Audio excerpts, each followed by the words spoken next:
In humility value others above your self.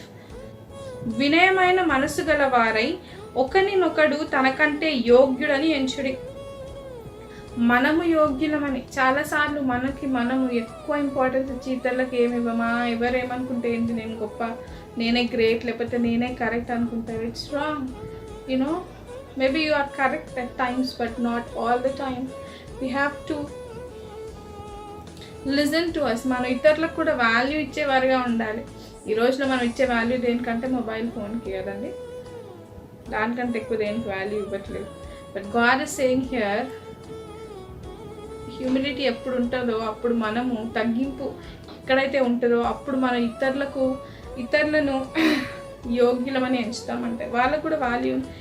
Each and every person, ఈ భూమి మీద ఉన్న ప్రజలందరూ ఒకటే అండి. దేవుడు సృష్టించిన వారే, దేవుని బిడ్డలే, కానీ దేవుని కంటే ఎక్కువ కాదు, ఎవరికంటే ఎవరు గొప్పవారు కాదు, అందరూ దేవుని ఎదుట సమానం. కాబట్టి మనం కూడా మనల్ని సమానంగా ఎంచాలి, కానీ ఇతరులతో వారికంటే గొప్ప వీరికంటే గొప్ప అని కాదు. ఒకవేళ అలా ఎంచుతున్నావు అంటే నీలో తగ్గింపు స్వభావము లేదు.